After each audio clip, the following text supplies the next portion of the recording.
మొన్నదానికి అవ్వక ఈ విషయాల గురించి బాగా టాపిక్ వచ్చేసింది. అయితే రెండు మార్గాలు చెప్పింది కరెక్టే, నేను దేన్ని ఇది రైట్ ఇది రాంగ్ అని చెప్పను. సో ఏది రాంగ్ ఏది రైట్ అనేది మన వాక్యం ద్వారా చూడండి. అదే మొదటి కొరింథీయులకు రాసిన పత్రిక ఇక్కడ భోజనం గురించి దేవుడు మాట్లాడాడు. యేసుక్రీస్తు వారు భోజనం అంటే తినే ఆహారం గురించి యేసుక్రీస్తు వారు మాట్లాడినట్టుగా ఏ లేఖనం ద్వారా గమనిస్తూ ఉంటారు. రైట్. మొదటి కొరింథీయులకు రాసిన పత్రిక అపోస్తలుడు పౌలు గారు మొదటి కొరింథీయులకు రాసిన పత్రిక 8వ అధ్యాయం మొదటి వచనం చదువుకుంటారు.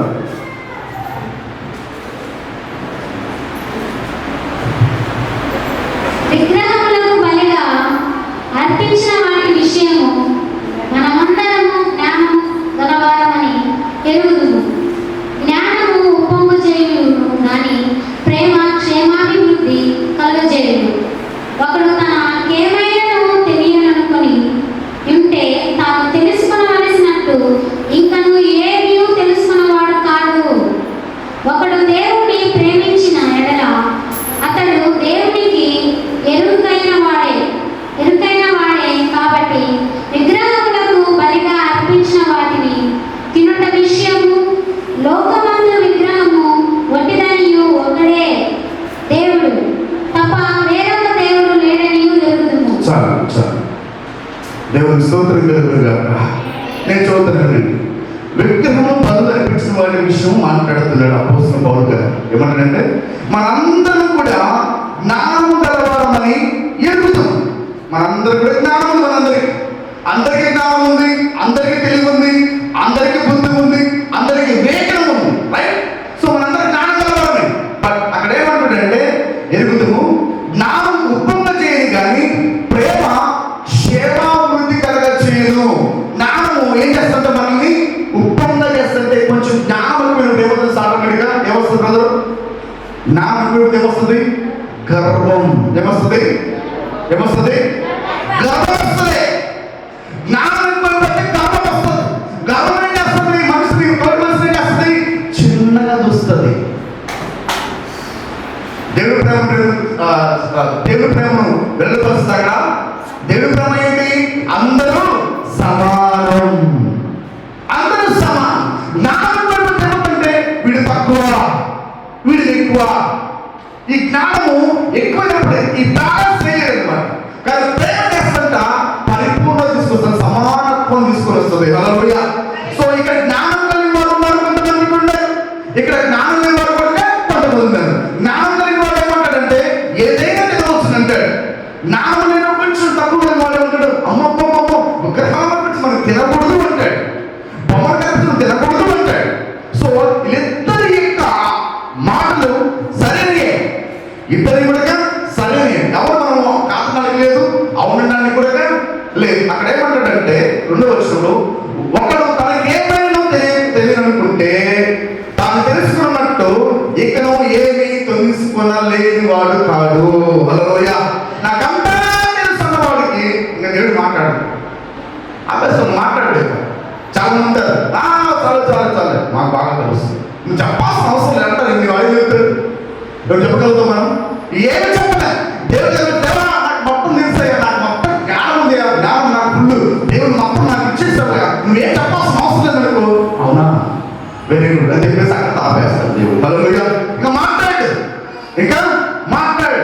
అందుకనే ఎప్పుడు కూడా వినడానికి వేగిర పడుతూ ఉండాలి. ఇక్కడ దేవుడి మందిరంలో. హల్లెలూయా. సో వాక్యాన్ని వినేటప్పుడు చాలా జాగ్రత్తగా వాక్యాన్ని శ్రద్ధగా మనం వినాలి. ఆమేన్. సో మనం తెలుసుకోవడానికి నేర్చుకోవడానికి దేవుడి దగ్గర తన యొక్క చిత్తమని తెలుసుకోవడానికి వచ్చి ఉన్నాం కాబట్టి వినడానికి వేగిర పడతాం. ఆమేన్. సో జ్ఞానం నాకు అంతా తెలుసు ఇక్కడ కూర్చున్నాం అనుకో, నువ్వేమి పొందుకోలేదు. విన్నారా? అంతా తెలిసిన ఇక్కడ కూర్చున్నాను అనుకోండి, మీరు ఏం పొందుకోలేదు. నాకు ఏమి తెలియదు ప్రభు, నాకు నేర్పించు తండ్రి అని అడిగాం అనుకో, దేవుడు అద్భుతమైన ప్రశాంతాన్ని ఇచ్చి ఆయన అమూల్యమైన మాటల చేత బలపరుస్తాడు. ఆమేన్. హల్లెలూయా. సో అలాగే లోకమంతా ఇక్కడ కూర్చుని ఉంటారు, టక మెసేజ్. ఇక్కడ కూర్చొని ఉంటాను, ఎక్కడో ఆలోచించుకుంటే ఇక్కడ కూర్చొని ఉంటాను, లోక మొత్తం ఉదయం మొత్తం నింపుకొని ఇక్కడ కూర్చొని ఉంటే ఎక్కడ దేవుడు మాట్లాడతాడు? ఎక్కడ నీకు అర్థమవుతుంది? నింపుకోవాలి కదా. ఫీల్ ఏమన్నా చేస్తే రాకముందు దేవా నాలో ఉన్న ప్రతి బలహీనత మొత్తం పూర్తిగా వదిలిపెట్టేసా, పూర్తి వదిలిపెట్టేసి ప్రశాంతంగా దేవుడు మాట్లాడినప్పుడు ప్రశాంతంగా నువ్వు కూర్చునేలా దేవుడు చల్లటి స్వరంతో దేవుడు మాట్లాడతాడు. హల్లెలూయా, హల్లెలూయా. సో జ్ఞానం లేని వారికి కూర్చోమాక, దేవా నాకు కూర్చున్నట్లయితే దేవుడు కార్యం చేస్తాడు. ఏమే? సో చూడండి, ఇక్కడ తెలుసుకునే వాడు కాదు, ఒకడు దేవుని ప్రేమించిన ఎడలా అతను దేవుణ్ణి ఎరికైన వాడే. ఒకడు దేవుని ప్రేమించిననుకో దేవుడు వాణ్ణి ఎరుగును అంటాడు. నువ్వు దేవుని ప్రేమిస్తున్నావు అనుకో నీకు అర్థమవుతుంది ఎవరు ఎలాగ ప్రేమిస్తున్నావు అనేది. నిజంగా దేవుని ప్రేమించిన వాడు ఎలా ఉంటాడంటే పరిపూర్ణతలోకి వస్తాడు. పరిపూర్ణత అంటే దేవుని ప్రేమించిన వాడు ఎలా ఉంటాడు? పరిపూర్ణత కలిగి ఉంటాడు. వాటిలో పరిపూర్ణత. పరిపూర్ణత అంటే ఏం తెలుసా? నీ సహోదరుని తప్పిదాలను కూడా క్షమించాలా. ఆమె బుద్ధిహీనుడే జ్ఞానం పని చేస్తుండొచ్చు, వారి బుద్ధిహీనత బట్టి వారి అజ్ఞానాన్ని బట్టి పడిపోయి ఉండొచ్చు. బట్ నువ్వు ఏం చేయాలంటే పడిపోయిన వాడిని దేవుడు ఎలా చూస్తున్నాడు? హల్లెలూయా. సో మనం ఎలా ఉండాలి? దేవుడు చూసినట్టే మనం చూడాలి. దేవుని యొక్క పరిపూర్ణంలో వెళ్ళాలి. యేసుక్రీస్తు తప్పుమైన ప్రమాణం చూసి అరికెత్తుకుంటూ వెళ్ళి హత్తుకున్నట్లుగా పడిపోయిన వారిని ఎప్పుడు ప్రేమిస్తుండాలి. గుర్తుపెట్టుకుంటే బాగున్న వారు కూడా ప్రార్థన చేసే ఉపయోగం లేదు. బాగున్న వారికి అందరూ ప్రార్థన చేస్తారు. ఏం చేస్తారు ప్రార్థన? పడిపోయిన చూసేసావా, జారిపోయిన చూసావా, పడిపోయిన కదా, జారిపోయిన కదా, చెట్టుకున్నాడు కదా, వీటి కొరకు ప్రార్థన చేయి. హల్లెలూయా. ఎవరైతే ఉండదు సంఘ కాపరి సంఘం మీ అందరూ కూడా ప్రార్థన చేయండి. మీరు ప్రార్థన చేయండి, మీ అందరూ కూడా గుర్తుపెట్టుకోండి. సంఘ కాపరి ఎప్పుడు దొడ్లో గొడవ కోసం ప్రార్థన చేయండి. మరి ఎవరితో ప్రార్థన చేస్తారంట? తప్పిపోయి నిలిచే గొడవలు, సంఘం లిమిటెడ్ తీసిన గొడవలు, వాటి కొరకు ప్రాణం పెడతాడు. ఎట్లా చెప్పకూడదమ్మా? హల్లెలూయా. మంచి కాపరి అది, మంచి కాపరి. డెఫినేషన్ తెలుసా? సంఘంలో బిడ్డలు కాపాడటం కాదు. నువ్వు కాపాడేది ఉండాలో సంఘంలోకి వచ్చి వాళ్ళకి రక్షణ పెట్టారు, నువ్వే రక్షణ పడతావు. నువ్వు రక్షించేటువంటి మరి ఎవరు కావాలా అంటే నీ సంఘం నుంచి బయట ఉన్న చూసావా, తొలగిపోయిన వాడు, పడిపోయిన వాడు, జారిపోయిన వాడు, కట్టిన వాడు చూసావా, సంఘం విడిచిపెట్టి ఇళ్ళలో కూర్చొని పాయ రంగాల్లో ఉండడం చూసావా, వాడి కూడా ప్రయాసపడాలి. సంఘ కాపరే ఆయన నిజమే సంఘ కాపరే అంటే. హల్లెలూయా, హల్లెలూయా. సో అలాంటి మనస్సు దేవుని మనస్సు, ఆ మనస్సు మనకు కలిగి ఉండాలి. భార్య మంచిగా ఉంది, ఇద్దరు కుమారుడు ఒకే కడుపు పుట్టాడు. ఒక కుమారుడు తాగుబోతాడు, ఒక మాత్రం ఒకడయ్యాడు, ఇంకో కుమారుడు ఎలా ఉన్నాడు, ఒకడే దొంగతనం చేస్తున్నాడు. ఎవరితో ప్రార్థన చేస్తారో తెలుసా? దొంగతనం చేసేవాడు కూడా ప్రార్థన చేయాలా, మంచివాడు కూడా పెడతాను. హల్లెలూయా, హల్లెలూయా. ఒకసారి ఒక సందర్భంలో మా ఇంట్లోనే మా తమ్ముడు కొంచెం అన్నిగా ఉండేది, కొంచెం ఉత్సుబాటు లేదు. అంటే కొంచెం కాపురం విషయంలో కొంచెం ఉత్సుబాటు లేదు. ఉత్సుబాటు లేకపోతే తల్లిదండ్రులను మరి ఏం చేస్తారంటే అమ్మ గారు వారికి ఒక భూమిగా నేర్పించి మంచి ఒక నెల సరుకు తీసుకొచ్చి తీసుకెళ్ళి ఇచ్చారు.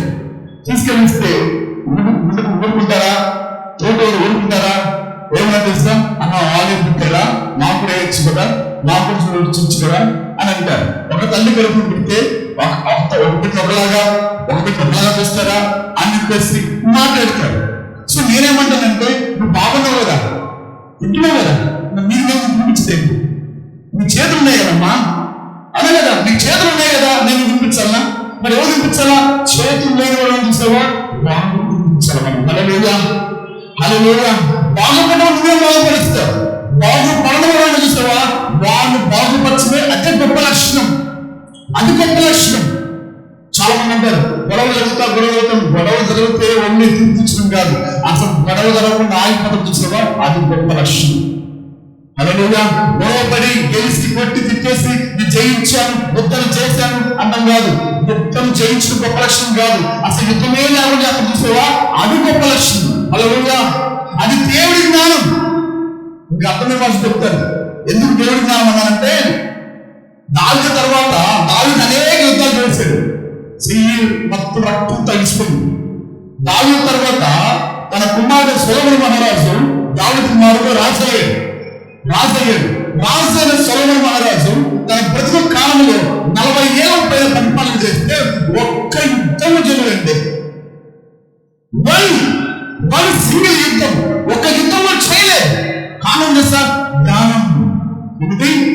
జ్ఞానం యుద్ధము చేయకుండా తన జ్ఞానం ఉపయోగించి యుద్ధాలను ఆపేసాడు సన్మర్ మహారాజ్. హల్లెలూయా హల్లెలూయా. సో అది జ్ఞానవంతుల లక్ష్యం, అది జ్ఞానవంతుల లక్ష్యం. ఆ జ్ఞానం మనకు కావాలి. సో ఇక్కడ ఏమంటాడంటే తినేవాళ్ళ విషయంలో చాలా జాగ్రత్తగా ఉండండి. ఎక్కడ? విగ్రహం దగ్గర, బొమ్మల దగ్గర. ఎందుకు విగ్రహాలు బొమ్మలు మాట్లాడుతుందంటే ఇక్కడ ఏమో 4వ వచనంలో, కాబట్టి విగ్రహములను బలిగా అర్పించిన వాటి విషయము లోకమందున విగ్రహము వద్దని దేవుడు ఒక్కడే దేవుడు తప్ప వేరొక దేవుడు లేరనియో జరుగుతుంది అంటే విగ్రహం లోకమైన విగ్రహాలన్నీ కూడా ఓకే. బట్ సపోజ్ మీకు అర్థం కాదు చెప్తారు, మన లోక దగ్గర దేవుడు తీర్చుకుంటున్నా ఎవరు నమ్ముకుంటూ తీర్చట్లా. మన సంఘంలో విగ్రహాలు ఉన్నాయి, మన సంఘంలోనే విగ్రహాలు ఉన్నాయి. వాటి గురించి మాట్లాడుకుందాం. మన పక్కన దగ్గరికి వెళ్ళద్దు, ఎందుకంటే మనదే సరిలేదు, మనదే సరిలేదు. లోకంలో విగ్రహాలు ఉన్నాయి, లోకంలో విగ్రహాలు ఉన్నాయి, మన సంఘంలో విగ్రహాలు ఉన్నాయి. సో ఏంటో విగ్రహాలు చూడండి. ప్రకటన గ్రంథం 2వ అధ్యాయం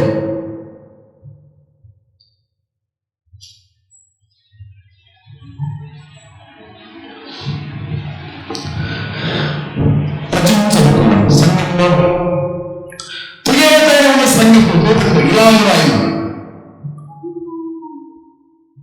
చదువు. అగ్నిజ్వాలల వంటి కన్నులు అపరంజిపలిన పాదములుగా దేవుని కుమారుడు చెప్పుతున్నగా నీ క్రియలను, నీ ప్రేమను, నీ విశ్వాసమును, నీ పరీక్షలను, నీ సహనమును నేను నీ మొదటి క్రియలు కన్నా నీ కలవడి క్రియలు మరి ఎక్కువైనది ఎరుగుతును. అయినను నీ మీద తప్ప ఒకటి నేనే అయినను నీ మీద తప్పు ఒకటి నేను మోపవలసి ఉన్నది. ఏమనగా తాను ప్రవర్తనని చెప్పుకొనిచున్నాయి ఎజిబేలు స్త్రీ నీ ఉండవచ్చున్నావు, జాగ్రత్తము చేయటకును విగ్రహములుగా బలర్పించిన వాటిని తింటకును అది నీ దాసులకు బోధించు వారిని మోసపరచుచున్నది. మారుమూసి పొందుటకు నేను దానికి సహించుకుని కానీ అది తన జాగ్రత్తను వచ్చింది. మారు మనసు పొందగలదు. ఇదిగో నేను దానిని మనసు పట్టించి దానితో కూడా హెచ్చరించేవారు దాని క్రియల విషయమై మారు మనసు పొందుతున్నాయి కానీ వారిని బహు శ్రమల పాలు చేస్తున్నాను అన్నదోయా. ఇక్కడ ఒక పేరు మాట్లాడుతున్నాడు, ఒక తుయసే సంఘం నుంచి దేవుడు మాట్లాడుతున్నాడు. తుయసే సంఘానికి మాట్లాడుతూ అంటాడు, తుయసే సంఘమా అంటాడు. ఏమన్నా సార్, నీ సంఘంలో క్రియలు ఉన్నాయి. ఏ క్రియలు ఉన్నాయంట? నీ ప్రేమ ఉంది, విశ్వాసం ఉంది, పరీక్షలో ఉంది, నీ సహనం ఉంది, ఇవన్నీ కూడా తెలుసుకున్నాను. సంఘంలో బాగా పరీక్షలు చేస్తున్నావు, అందరూ ప్రేమిస్తున్నావు, రైట్, అందరినీ ప్రేమిస్తున్నావు, బాగుంది. అలాగే నీకు చాలా విశ్వాసం ఉంది, విశ్వాసం బాగా పరిపూర్ణంగా ఉన్నావు, రైట్, ఇంకా బాగుంది. ఇంకోటి నీ పరిచర్య చాలా గొప్పగా ఉంది, నీ పరిచర్య చాలా గొప్పగా ఉంది, రైట్. ఇంకోటి నీ సహనమును నేను ఎరుగుతుంది, సహనం కూడా ఎరుగుతుంది. అయితే ఇవన్నీ చేస్తూ మొదట ఏం చేస్తావు? ఇవన్నీ చేస్తూ నీ మొదటి క్రియల కన్నా నీ కడపడి క్రియలు మరీ ఎక్కువైనందున నేను ఎరుగుతున్నాను. అంటే మొదటగా ప్రేమించినప్పుడు, ఆ క్రియ చేసినప్పుడు జీసస్ క్రైస్ట్ యేసుక్రీస్తు ప్రభువారు దేవుడిగా నియమించావు. కానీ చేస్తూ చేస్తూ చేస్తూ ఏమో తెలుసా, తీసుకెళ్ళి మేరీ మాత దగ్గర తీసుకెళ్ళావు, సాగర్ దగ్గర తీసుకెళ్ళావు, బురదల దగ్గర తీసుకెళ్ళావు. కాథలిక్ సంఘాలను కూడా ఏంటి? యేసుక్రీస్తు దేవుడు కాదు వాళ్ళకి. మరి ఎవరు దేవుడు? మరియమ్మ దేవుడే దేవుడు. అక్కడ ఏం చేస్తాడంట? ఏమంటున్నాడు? జడ్జిమేను ఆత్మ కలిగిన వారు ఉన్నారు అక్కడ.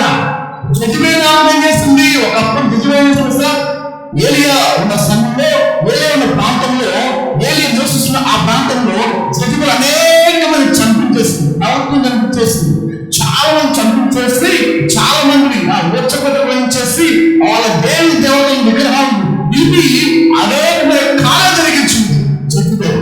కానీ ఈ జడ్జిమేలు ఆ జడ్జిమేలు ఒకటి కాదు. ఎందుకంటే ఆ జడ్జిమేలు ఈ దేవుడు నమ్మండి అని చెప్పింది. ఇదిగో ఈ దేవుడు నమ్మండి, ఈ దేవుడు నమ్మండి, వారి దేవతలు చూపించి వీళ్ళ దేవుడు చెప్పించింది. కానీ ఈ జడ్జిమేలు తానే ప్రవర్తన చెప్పుకుంటుంది. మాట్లాడుతుంది ఇక్కడ? ఎవరి విగ్రహాల గురించి మాట్లాడుతుంది? వాస్తవానికి బైబిల్ మాట్లాడుతుంది. చూడండి, నిర్గమకాండం 20వ అధ్యాయం, నిర్గమకాండం 20వ అధ్యాయం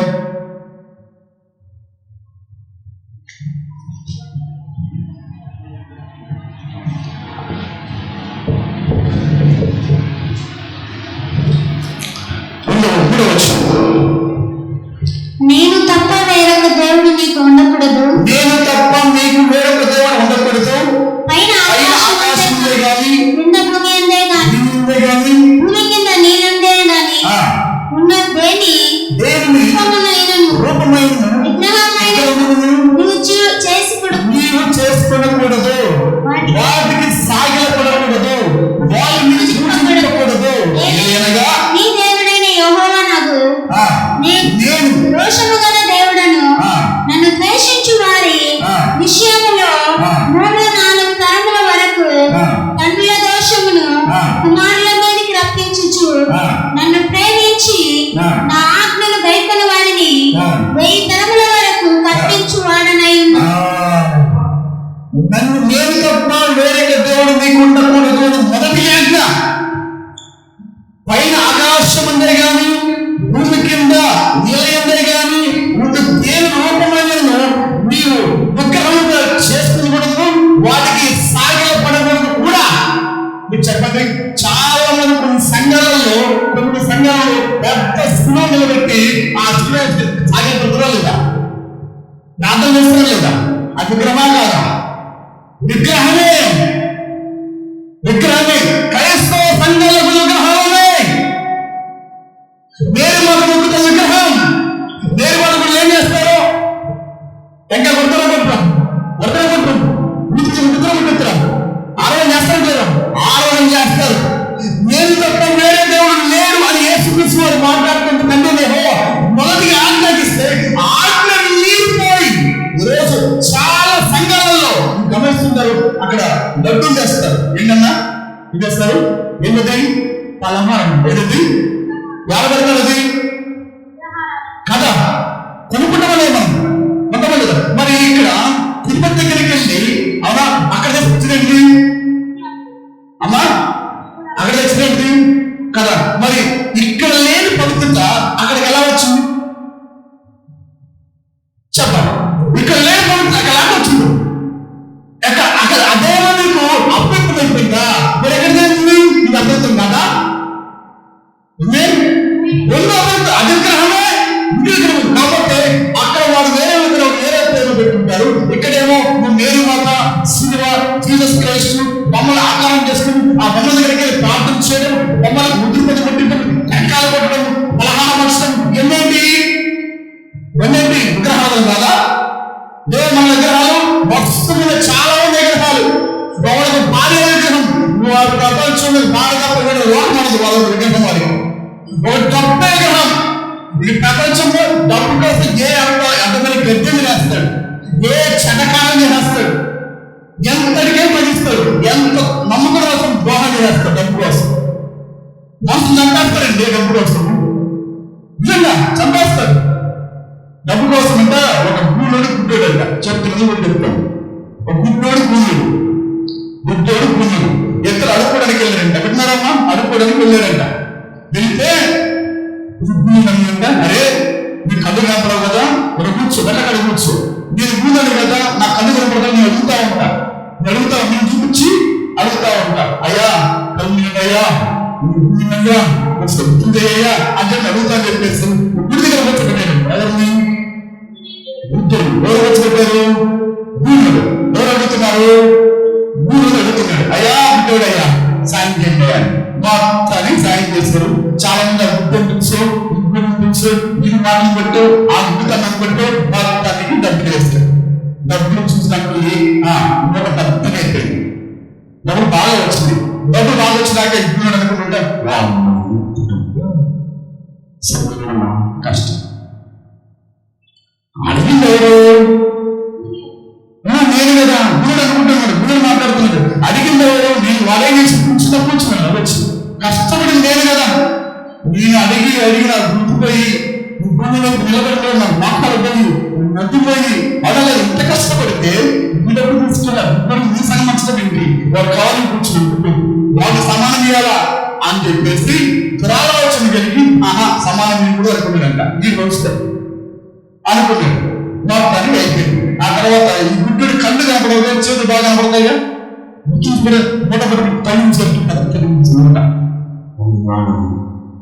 పెద్ద బాగా డబ్బులు వచ్చింది. డబ్బులు వచ్చింది, డబ్బులు తీసేసాడు,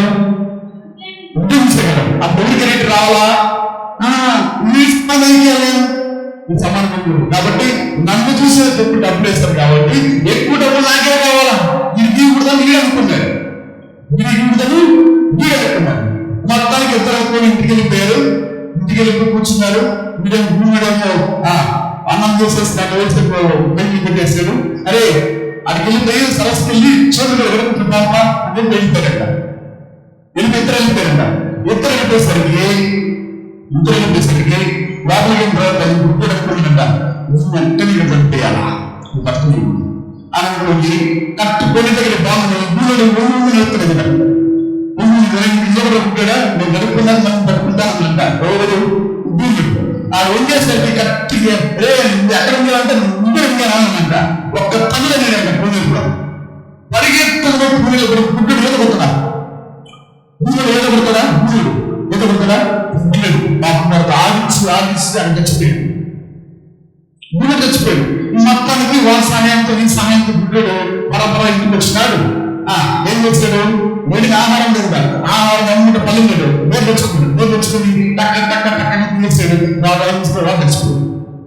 ఏమైంది, ముందు ప్లాన్ చేస్తాడు. ఏమని దీన్ని పూజలో చంపేద్దామని అనుకోని అతను దీన్ని ఆహారం విషయం చంపేద్దామని పూజలు ముందుగానే ఆహారం సిద్ధపరిచాడంట. ఎవరికి కలగడపడదు, ఇప్పుడు కలగడపడదు కదా. వేసినప్పుడే ఏమవుతున్నాడు తెలియదుగా, ఇప్పుడు బాగా పడుతుంది. సో ఇప్పుడు ఏం చేశాడు, వండేటప్పుడే ఆహారం చేసి వండాడు. ఇప్పుడు చంపేసిన బయట ఎవరైతుంది అనుకోండి, గుడ్డ నుంచి టక్కటక్కగా వేసుకుంది, గుడ్డలు వేసుకుంటుంది. దేంట్లో టక్కటక్క వేసాడంట. డబ్బు తెచ్చుకుంటుంది. ఇప్పుడు అప్పుడు డబ్బుందంట చూసావా నీ పట్ల ఇద్దరు వ్యక్తులు సంపన్న డబ్బు.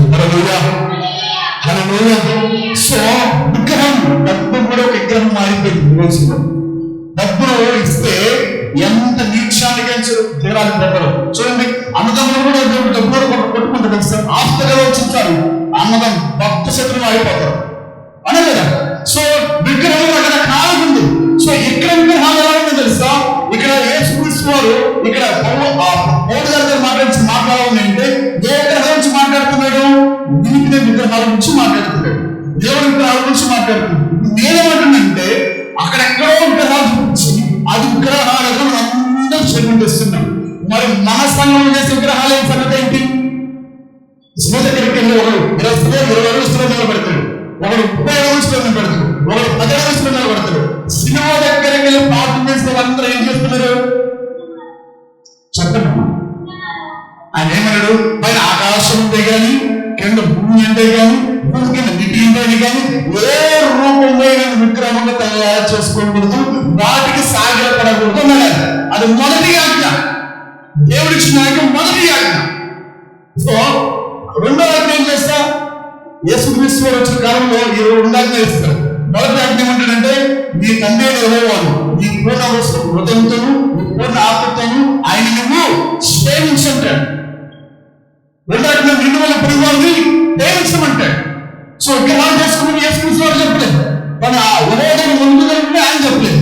కానీ ఎవరు చెప్పారండి, ఈరోజు ఇన్ని విగ్రహాలు ఎవరు వచ్చినాయి ఇక్కడ? సొంత ఆలోచన, సొంత తలంపుడు. ఎందుకంటే ఈ విగ్రహాలకు ఎవరున్నారంట? జడ్జిబేలు ఆత్మ. హల్లెలూయా, హల్లెలూయా. ఈ జడ్జిబేలు ఆత్మ ఏం చేస్తుంది? నేనే దేవతను, నేను లేకపోతే యేసుక్రీస్తు ఎక్కడ? ఎవరు? మరియమ్మ తర్వాత యేసుక్రీస్తు వారు. మరియమ్మే లేకపోతే అసలు యేసు ఎక్కడ ఉన్నాడు? లేడు కదా. అది వాళ్ళు చెప్పే బోధ, అది. సో అక్కడ విగ్రహాల దగ్గర అర్పించి ఆ లడ్డు అవ్వచ్చు, కొబ్బరికాయ అవ్వచ్చు, పలహారం అవ్వచ్చు, అవి ఎలా పవిత్రం ఎత్తుతున్నాం మనము. మరి వేరే దేవుడి దగ్గర ఉన్న లడ్డును కానీ అప్పలవాడు తీసుకొచ్చి ఇది పవిత్రమైనది కాదు, ఈ అపవిత్రులు ఎలా పలుకుతున్నాం, అది విగ్రహమే ఇది విగ్రహమే, అది వాక్యానుసారంగా విగ్రహమే ఇది వాక్యానుసారంగా విగ్రహమే, అది ఇది అపవిత్రతే అది అపవిత్రతే, అది అది పవిత్రమైనది ఇది కూడా పవిత్రమైనది. సో విగ్రహాలు కూడా బయలుదేరుతుంది, విగ్రహాలు పెట్టింది వాటిలో ఏమీ లేవు. విగ్రహాలు ఎవరు తయారు చేస్తారు? మరేమో బొమ్మలు ఎవరు తయారు చేశారు? మరేమో తయారు చేసుకుంటా ఎవరు తయారు చేశారు? మనిషే. మనిషి తయారు చేసిన మరేమో బొమ్మలు, మనిషి తయారు చేసిన యేసుక్రీస్తు బొమ్మలు, మనిషి తయారు చేసిన ఒక శిలువలు, ఇవన్నీ మనిషి తయారు చేశాడు. మనిషి చేతిలో నిలిచిన ఈ విగ్రహాలు మీరు ముట్టుకోగలుగుతాయా? మీరు తాగగలుగుతాయా? నీతో మాట్లాడతాయా? నీ వైపు చూస్తాయా? నిన్ను పలకరిస్తాయా? నిన్ను ముట్టుకుంటాయా? నిన్ను ఏముతాయా? నీతో కలిసి నడుస్తాయా? నడవవు కదా. మరి వాటిని ఎందుకు ముట్టుతున్నాం మనం? వాటిని సాగిన పడుతున్నాం మనం. ఇది విగ్రహాలు కదా. సో విగ్రహాలు ఎందుకు మనం తింటున్నాం? ఎందుకంటే కొంతమంది ఏమన్నారంటే విగ్రహం పట్టుది, దాంట్లో ఏమీ అన్నవాడు పెట్టారు కొంతమంది. ఈ ఎవరు జ్ఞానవంతులు అంట. ఎవరదా జ్ఞానవంతులు? ఏ జ్ఞానము? విగ్రహం పెట్టుకునే జ్ఞానం లేదు. చూడండి, రోమరాసిన పత్రిక 14 ఈ జ్ఞానం గురించి మాట్లాడుతున్నారు. 14వ అధ్యాయం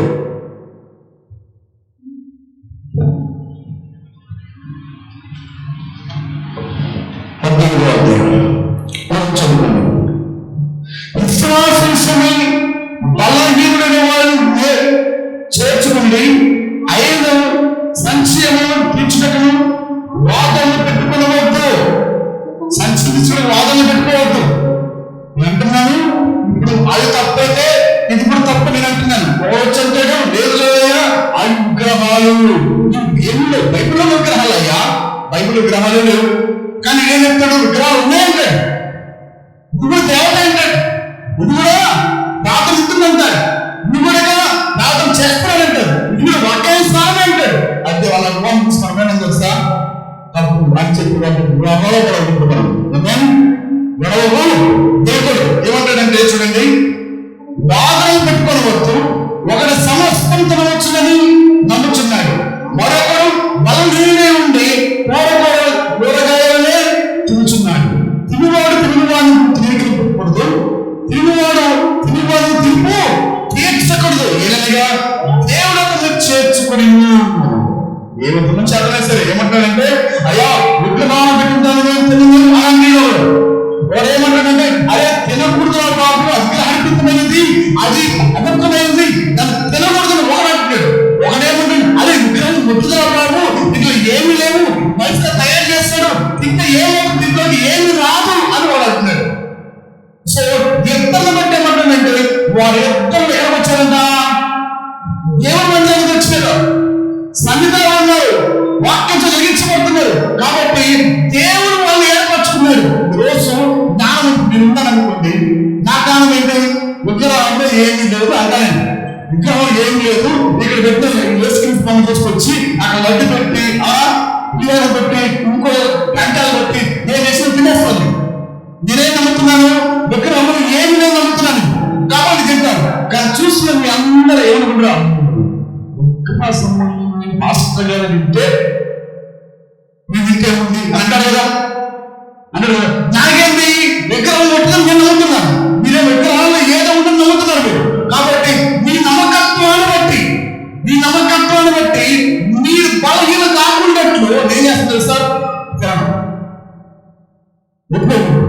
ఎందుకంటే విగ్రహంలో ఏదో ఉంటుంది నమ్ముతున్నావు కదా, బలహీనంగా నమ్ముతున్నావు కదా, బలంగా నమ్ముతున్నావు కదా. కాబట్టి నీ నమ్మకం మీరు బలహీనపరచుకుని విగ్రహం మీరు తినకూడదు. ఎవరు కూడా తినడానికి వీలు లేదు కూడా.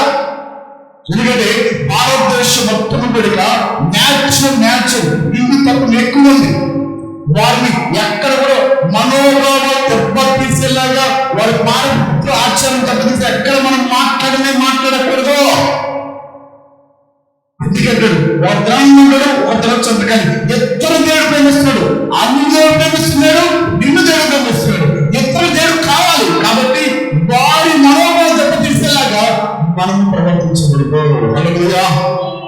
హల్లెలూయా. అందుకంటే చూడండి, పరమ సేవకుని తీర్పించటకు నీవెవడవు? పరమ సేవకునికి తీర్పించటకు నీవెవడవు? అతను నిలుచుడైనను పడియుడైనను అతని సొంత యజమాని పనియే కదా. అతను నిలుచును ప్రభు అతని నిలబెట్టకు శక్తి గలవాడు. ప్రభు ఏదో ఒక దినమున వాడు ఉదయాన్ని మార్చి తనంతా తన విగ్రహాన్ని తీసివేసి వచ్చి పేరు మందిరంలో చివరిస్తాడు. క్రీస్తును అంగీకరిస్తాడు. ఒక రోజు రాబోతుంది, ఆ రోజు దేవుడే వారిని నడిపిస్తాడు. కాబట్టి ఈ రోజును వారు తీర్చిచ్చమాక, ఈ రోజు వారిని బలహీనపరచమాక, ఈ రోజు వారి నుంచి ఆ నోటికి ఎగస్తుంది మాట్లాడమాక కంట్రోల్ చేసుకున్నాడు. హల్లెలూయా. వారి పశ్చాత్తాప నిమిత్తము, మారుమనసు నిమిత్తము ప్రయాసపడతాం మనం. హల్లెలూయా. సో కాబట్టి విగ్రహాల దగ్గరికి వెళ్ళి నువ్వు అదే అట్లయిపోతావు, నీ దేవుళ్ళు అట్లా, నీ దేవుడు ఎట్లా, నీ అట్లా ఎట్లా అని చెప్పే వరకు పెట్టుకుంటే నీ తండ్రి నీకు గొప్ప, నా తండ్రి తండ్రి, నీ తండ్రి నీకు గొప్ప, నా తండ్రి. నీ తండ్రి ఎదవా అంటే ఊరుకుంటావా? ఊరుకోం కదా. పనికి మాలిన తండ్రి ఊరుకోం కదా. సో నువ్వు ఊరుకున్నప్పుడు నేను ఊరుకుంటా, నేను కూడా వేస్తాను. సో అది న్యాయం కాదు. ఓకేనా? సో అది న్యాయం కాదు. ఏం చేయాలంటే ఎంతసేపటి కూడా దేవుడి యొక్క నీ దేవుడి యొక్క గొప్పతనం చెప్పు, నీ దేవుడి యొక్క గొప్పతనం గురించి, దేవుడి ప్రేమ గురించి చెప్పు, దేవుడి అవతల గురించి చెప్పు, నీ దేవుడు ఎలాంటి వాడో చెప్పు, ఎలాంటి కనికరమో చెప్పు, నీ దేవుడి వల్ల ఏం జరిగిందో చెప్పు. అది మాత్రం చెప్పాలి. కానీ గుర్తుపెట్టుకోండి, దేశభక్తి ఏంటంటే పక్క దేశం వెళ్తామా? దేశభక్తి అంటే ఏంటి? పక్క దేశాన్ని బలవాన్ని అవడానికి మాట్లాడే దేశభక్తి. దేశభక్తి అంటే ఏంటి? దేవుడి దేశాలు తెలుసుకుంటే ఏంటి? పక్క పాకిస్తాన్ పట్టుకుని, లేకపోతే ఇంకో దేశం పట్టుకుని నోటికి వేస్తే మాట్లాడి బూతు పెట్టేస్తుంది ఆ దేశభక్తి. దేశభక్తి అంటే అది కాదు. దేశముల ప్రేమ అది కాదు. ఏం తెలుసా? దేశభక్తి అంటే నీ దేశంలో ఉన్న పొరుగు వాళ్ళని ప్రేమించడం నిజమైన దేశభక్తి. నీ దేశంలో ఉన్న పొరుగు వాళ్ళని నిజంగా ప్రేమించడమే అది దేశభక్తి. అంటే దేశభక్తిని వేరే దేశాలు పట్టుకొని, వేరే మానవులు పట్టుకొని ఇష్టం మాట్లాడితే దేశభక్తి కానే కాదు. దేశభక్తి ఏంటంటే తెలుసా? నీ పొరుగు వారు ముస్లింస్ ఉన్నారు, నీ పొరుగు వారు క్రైస్తవులు, నీ పొరుగు వారు బుద్ధిజం ఉన్నారు, నీ పొరుగు వారు సిక్కులు ఉన్నారు, నీ పొరుగు వారు హైదరాబాద్ ఉన్నారు. వాళ్ళందరూ కూడా మనుషులుగా గుర్తించి మనుషులు ప్రేమించడమే దేశభక్తి అంటే. హల్లెలూయా, హల్లెలూయా. ఇది దేశభక్తి అంటే, ఇది దేశాన్ని ప్రేమించడం అంటే. సో అలాగే దేవుడు ప్రేమించు వారు ఈ పని చేస్తారు. ఏ పని చేస్తారు? ప్రతి ఒక్కరి పరమతాన్ని కూడా ప్రేమిస్తారు, కానీ వారిని దూషించరు. హల్లెలూయా. దూషించకూడదు కూడా. అందుకన్నాడు దేవుడే వారి మనోనేత్రాలను తెలుస్తాడు. అంటే చూడండి, ఆ మాట ఇప్పుడు నీ ఎవరిని పరువు సేవకుని తీర్చుడికి నీ ఎవరు? అతను నిలుచుడైనను పడియుడైనను అతని సొంత యజమాని పనియే. అతను నిలుచును ప్రభువును నిలబెట్టును శక్తి గలవాడు కనుక ఒకటి దినముల కంటే మరొక దినం మంచిదని వచ్చుతున్నాడు. మరొకడు ప్రతి దినము సమానంగా వచ్చుతున్నాడు. ప్రతి వాడు తను తాను తన మనసులో రూఢిపరచుకోవాలను. దినములు లక్ష్య పెట్టువాడు ప్రభు కోసం లక్ష్య పెట్టుచున్నాడు. తినువాడు దేవుడి కృతజ్ఞత ఆశీర్వదించి తినుచున్నాడు కనుక ప్రభు కోసం తినుచున్నాడు. తినువాడు ప్రభు కోసం తినటం కానీ దేవుడు కృతజ్ఞత ఆశీర్వదించున్నాడు. మనలో ఎవరు తన కోసమే బ్రతుకుడు, ఎవడు తన కోసమే చనిపోడు. మనం బతికినను ప్రభు కోసమే బతుకుచున్నాము, చనిపోయాను ప్రభు కోసమే చనిపోతున్నాము. కాబట్టి మనం బ్రతికినను చనిపోయాను ప్రభు వారమై ఉన్నాము. హల్లెలూయా. మనం చనిపోయినా బ్రతికినా ప్రభు వారమై ఉన్నాం. ప్రభు వారిని ప్రేమిస్తున్నాడు. ఒకడంటాడు అరే ఇద్దరు మంచిది కాదు, మంగళవారం మంచిది కాదు, శనివారం మంచిది కాదు అంటాడు. ఒకడంటాడు అరే బాబు వారాదే ముందురా బాబు, అందులో దేవుడు సృష్టించలే కదా, అన్ని మంచిలో ఒకడంటాడు. సో ఇది నిజమే, ఇది నిజమే. వాడు నమ్ముతున్నాడు కాబట్టి నిజము. మీరు మంగళవారాలు లెక్క పెట్టేవాడు, శుక్రవారాలు లెక్క పెట్టేవాడు,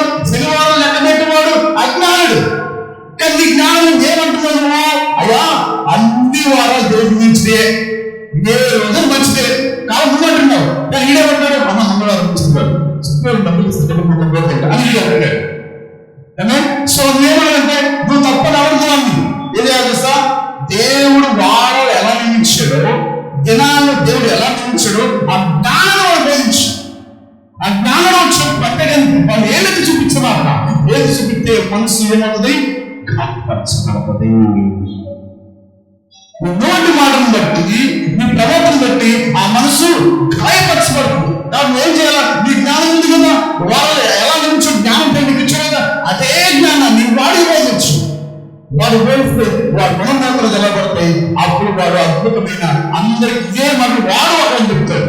కాబట్టి శుక్రవారం డబ్బులు ఏమూడదు అంటే అని అనబడే మనం అనబడతాడు. నమ్ముతున్నాడు కానీ ఎవరు నమ్ముతున్నాడు.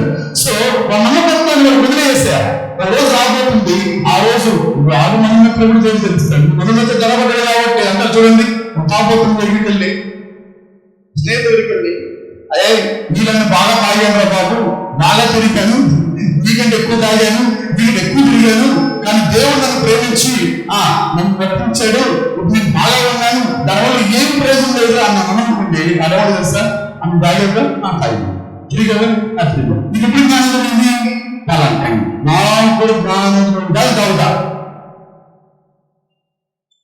అంతే కదా. నాకు నీ టైం వచ్చింది మారిపోయావు, నాకు టైం వస్తుంది అప్పుడు నేను మారుతా అంటారు. సో అలాగనే అజ్ఞానుడు, జ్ఞానవంతుడు అజ్ఞానం చూసి తిరిగి తెచ్చకూడదు, తీర్పు తెచ్చకూడదు, వాళ్ళని అవహేళంగా మాట్లాడకూడదు. వాళ్ళు అనుకుంటున్నారు విగ్రహాల్లో ఏదో ఉందనుకుంటున్నారు, కానీ వారి జ్ఞానం అలా ఉంది ఆ విగ్రహాలు పూజ చేసే వాళ్ళు చూసి తిరిగించడం, బలంగా మాట్లాడడం, ఉచితంగా మాట్లాడడం, అది మనము చేయకూడదు. చూడండి అది కొన్ని రాసి 5 నిమిషాలు కొన్ని రాసిన పత్రిక 5 నుంచి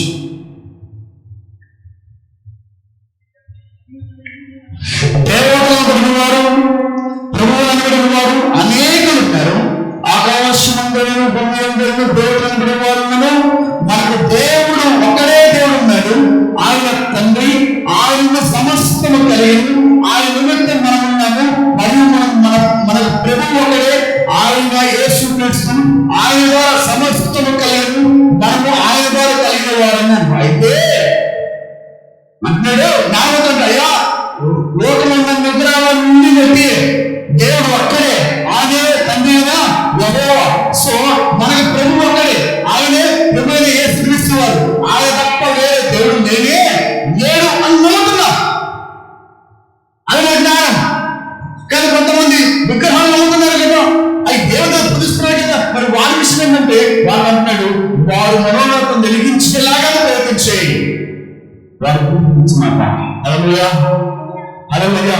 వాళ్ళ దేవతలను తిట్టడం, వాళ్ళ దేవతలను హల్లెలూయా మాట్లాడు, అవునవా వాళ్ళు పూజిస్తున్నారండి. వాళ్ళ కులదేవత వాళ్ళు. మనం ఎలా మాట్లాడతాం? మనం మాట్లాడకూడదు. ఎంతసేపు నీ దేవుడి గురించి గొప్ప చెప్పుకోవాలంతే. నీ దేవుడు ఎలాంటి వాడు చెప్పాలా, నీ దేవుడు ఏం చేశాడో చెప్పాలా, నీ దేవుడు ఎందుకు వచ్చాడో చెప్పాలా, ఆ జ్ఞానం బోధించాలి తప్ప వీటి వాళ్ళ యొక్క దైవత్వం ఏమి చూపించే అధికారం మనకి ఎంత మాత్రం లేదు. హల్లెలూయా హల్లెలూయా. సో అక్కడ ఏమంటాడంటే చూడండి, వేరవచ్చు అయితే అందరి యందు ఈ జ్ఞానం లేదు. అందరి వరకు విగ్రహములు ఆరాధించబడు, విగ్రహం తాము భుజించు పదార్థంలో విగ్రహములకు బలియబడినని ఎంచి భుజించుదురు. ఇందువలన వారి మనస్సాక్షి బలహీనమై ఉన్నదని అబద్ధపడుచున్నది. రోజును బట్టి దేవుని ఎదుట మనం మెప్పుకొందము, తినకపోయినందున మనం తక్కువ లేదు, తిన్నందున మనం ఎక్కువ లేదు. అయినను ఈ కలిగిన ఈ స్వాతంత్రం వలన బలహీనులకు అభ్యంతరం కలగకుండా చూసుకుని ఏదనగా జ్ఞానము గల నీవు విగ్రహములందు భోజన పెట్టి కూర్చుండగా ఒకరు చూసుకుండగా బలహీనమైన మన సాక్షి గల అతడు విగ్రహములకు బలి ఇవ్వబడిన పదార్థం తినుక ధైర్యం తెచ్చుకుని కదా. కాబట్టి అందువల్ల ఎవరిని కొరకు చనిపోయినో ఆ బలుడైన ఆది సహోదరుడు విజ్ఞానం బట్టి నశించు. ఇలాగూ సహోదరులకు విరోధంగా పాపము చేయడం వలన వారి బలహీనమైన మనస్సాక్షి మెప్పుకోవాలను క్రీస్తులకు విరోధంగా పాపము చేయవారు వచ్చున్నారు. కాబట్టి భోజన పదార్థం వలన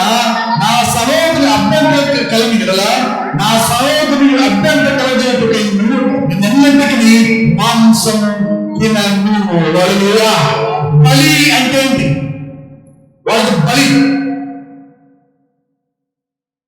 దేని బలిస్తారు? మాంసమేగా. ఇక మాంసం నుంచి మాట్లాడుతుంది దేవుడు, ఆహారం నుంచి మాట్లాడుతుందా? ఏమన్నాడు? మాంసమే కదా. మాంసం నుంచి బలి. విగ్రహ బలి అంటే ఏంటి? విగ్రహం ఏం బలిస్తారు? మేకలను, కోళ్ళను, అవునా కదా, పొట్టేళ్లను, ఎద్దులను. గతం మనం కూడా చేసాం కదా, చేయలేదా? చాలా చేసాం. చేయలేదా? మనం చాలా చేసాం. కానీ అక్కడ ఏ విగ్రహాలు లేవు, అక్కడ విగ్రహాలు లేవు. కానీ వీళ్ళు ఒక విగ్రహాన్ని పెట్టుకొని అక్కడ బలిస్తున్నారు. విగ్రహంలో ఏం లేదు, నీకు తెలుసు, నాకు తెలుసు, మనందరికీ తెలుసు విగ్రహాల ఏమి లేదండి. కానీ ఒకవేళ విగ్రహాల ఏమి లేదని చెప్పేసి బలిచ్చిన ఆహారం నువ్వు తింటున్నప్పుడు ఎవరైనా వచ్చి నిన్ను చూసి నా సభను ప్రారంభించిన వాడే, దేవుడి జ్ఞానం పెరిగిన వాడు, ఉద్యోగంలో వెళ్ళింది ఆ విగ్రహం మాంసం తింటున్నాడే, దీనికి తప్పేంటి అని నీ బలహీనమైన నీ సహోదరుడు ఇంకొంచెం బలహీనపరచబడతాడు. కాబట్టి ఏమన్నాడు పౌలు గారు? తినమన్నాడే, తింట మానేశాడా? మానేశాడు. తినవద్దని చెప్పాడంటే క్లోజ్. అక్కడ తినమని నేను క్లోజ్ ఏం లేదు, మాంసాన్ని మానేశాడు.